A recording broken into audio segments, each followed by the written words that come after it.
Hukum ran into Namling Forest without looking back. The thick mist swallowed up Hukum in an instant. The distance between Hukum and Pyowool was only about 10 steps. It was a meaningless distance for masters like them. It's a distance which they could narrow even before they could take a breath. In fact, Pyowool jumped into Namling Forest almost at the same time as Hukum. But it was an unfamiliar landscape, not the back of Hukum, that greeted him. Huge trees and bushes that had grown densely without an inch of gap blocked him like a wall. Pyowool looked around. Hukum was nowhere to be seen. Not only had he disappeared from his sight, there were no signs of life, such as breathing or body temperature. Is this an array? Pyowool muttered casually. There are a lot of arrays in Jianghu, and among them there are maze arrays and illusion arrays. Even if two people enter through the same entrance, they would be separated and led to a completely different place. He thought that perhaps a similar array was unfolding in Namling Forest. Although he lost Hukum right under his nose, Pyowool was not disappointed nor frustrated. The fact that an unknown array was triggered was proof that the Xiaolialayan temple was here.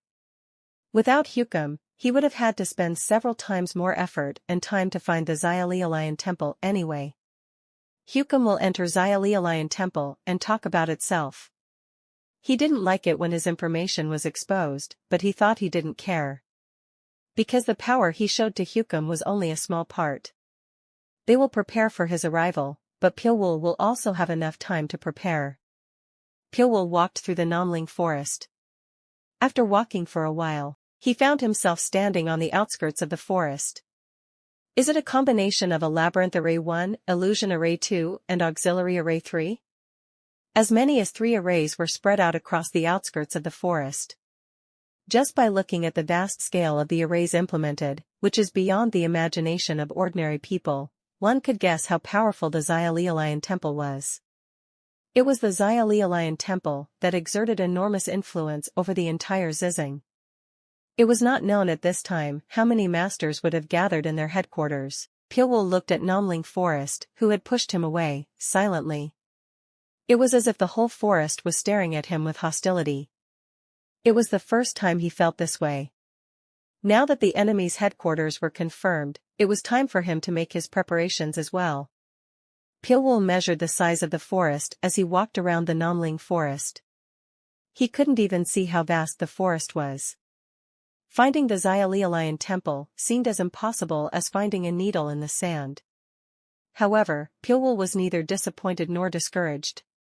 No matter how large the forest is, he is bound to reach the end by following the traces. Pyowool was very accustomed to such work, and above all, he had strong patience and stamina to never give up until his goal was achieved. Pyowool was never in a hurry. As he slowly walked around Namling Forest, he gathered a lot of information one by one. He didn't miss out even the things that others inadvertently skipped over. He looked at everything from the distribution of plants to the stream flowing out of the Namling Forest. Namling Forest was really vast, and there were many streams connected to the outside. Pyowool tasted and analyzed the water in the stream. As he spent time gathering information like that, the sun was already setting down before he knew it. Pyowool found a faint light on the outskirts of the Namling Forest. As he walked along the light, a shabby village appeared. However, the atmosphere in the village was very strange. It was quiet, as if no one was there. But he could definitely feel people's breathing and eyes everywhere. Yet no one appeared to be walking outside. Even though Pyowool entered the village, no one came out and talked to him. No matter how vigilant they may be with strangers, this has gone too far. That was then. Suddenly, a stone flew out of nowhere. The stone hit Pyowool's chest before landing on the floor. Pyowool silently looked at the stones rolling at his feet. Although it hit him in the chest, it didn't hurt at all. Because it didn't carry any strength. Pyowool looked in the direction where the stone came flying from. The primary upload of this chapter happened on NOV3LB Gene. A boy who looked to be about 13 or 14 years old was staring at Pyowool. Another stone was in his hand. Get out of our village. The boy threw a stone at Pyowool again. This time however, Pyeongwol had no intention of being hit by stone for no reason. So he simply caught the stone thrown by the boy. Seeing that the stone he had thrown was caught by Pyeongwol, the boy did not run away. Rather he stared at him with bloodshot eyes. The boy's eyes looking at Pyeongwol were filled with feelings of resentment and anger. That was then. Egu. Please forgive my son. This guy did it because he didn't know anything. Please forgive Myung. People rushed out of the houses that had been quiet before and blocked the view of the boy. The eyes of those who created a barrier around the boy to protect him were filled with fear. Pyeongwol looked at the middle-aged man who was beside the boy who threw the stones. It was because he was the only one in the village who lacked one arm. The one-armed man hugged the boy and pleaded. Please forgive us, sir. Despite his father's pleas, the boy named Myung did not take his eyes off Pyeongwol. Faith, I'm not afraid of anything. You little brat, are you trying to be like your brother? Be quiet. They turned my brother into a monster of the Xiaolian temple, but I'm not. This guy is still.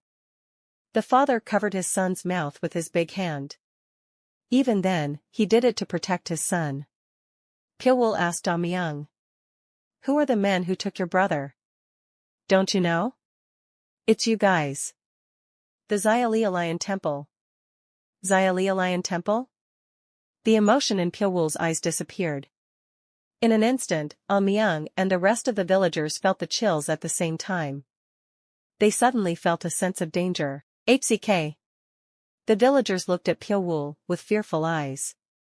They realized that the man in front of them with a non-human appearance was in fact an unimaginable expert.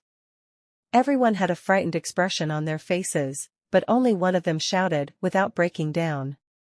You have already taken my brother and all the village children, didn't you? Are they still not enough? Yeah. Go ahead, take me too. Take me. Myung shouted at Pyeongwol. Pyeongwol looked at Myung with interest and said, I'm not taking you. Lies. I'd rather kill someone casually than take someone needlessly. Hick. So there is no reason for me to take you. Are you from the Xiaolian temple? No. Really? No matter what I say, you won't believe it. So you decide for yourself. But I swear, if you push me any further, I'll stop you from breathing. Hyuk. At Pyeongwol's words, which did not contain any emotion, Myung closed his lips tightly. All the people who went to their village had emotions when they spoke. Whether it be positive or negative. However, there was no such thing in Pyeongwol. It was like looking at a large snake with no emotions. Myung's father asked cautiously. Are you saying that you're really not from the Xiaolian temple? I told you not to ask me again. I'm sorry, but our hatred and fear of the Xiaolian temple is too great. I can't help it. We lost everything to the Xiaolian temple. So we have no choice but to confirm your identity again. Is it related to children? Yes. They took all the village children. The one-armed man lowered his head. Tears were dripping like beads from his eyes. It was the same with other people. A few years ago, the villagers lived happily ever after. Although they were suffering from poverty, they still lived without starving by cultivating fields and hunting. They knew that the Xiaolian temple was nearby, but they didn't worry too much about it because nothing would happen as long as they didn't go inside the Nanling forest. On the contrary, their safety was ensured since bandits could not attack carelessly because of the presence of the Xiaolian temple. The Xiaolian temple didn't even care if the villagers lived nearby. So with that, the vigilance of the villagers had faded. But an incident happened then. The monks of the Xiaolian temple suddenly stormed into the village. They took all the children. At that time Myung was able to avoid being taken because he went into the forest alone to collect mushrooms. We begged for them to return the children. But we couldn't get into the woods, and they didn't even pretend to listen to us. At that moment, Myung stepped forward and said, and they turned my kidnapped brother and friends into monsters. Monsters? Years have passed since the children were kidnapped. The monks of the Xiaolialayan temple appeared again in front of the villagers who were spending their days in despair. But they brought the children who had once been kidnapped by their side.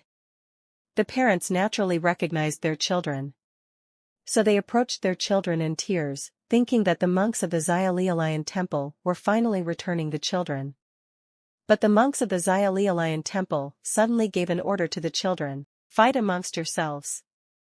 The children hesitated. Although they were kidnapped by the Xiaolialayan temple and subjected to severe brainwashing, they did not want to point a sword against their friends who they had been with since birth. The monks then brutally killed the parents of the hesitant children. The monks said, "If you don't fight against your peers, your parents will die instead. The parents of the defeated will be slaughtered. So, fight for your parents' lives." The children eventually had no choice but to swing their swords at each other.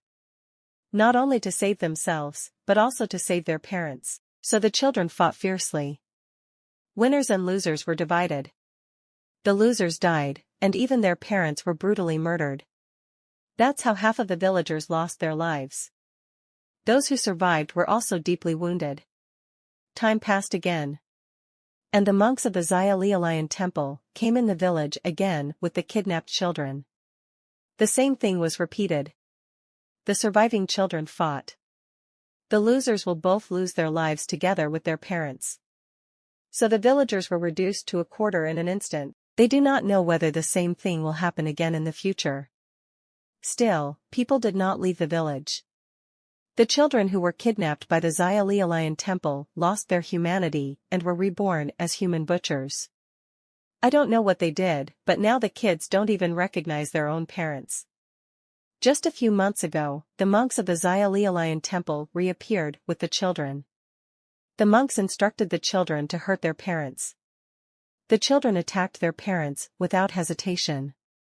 Myung's father showed his severed arm to Pyewul. "This arm was also cut off by my son." He could tolerate the amputation of his arm. But he couldn't stand seeing his son lose his rationality and become a beast that harmed even his parents. Juriak. The villagers wept. What parent can comfortably watch their children become something other than a human being? Their hearts had long been rotted.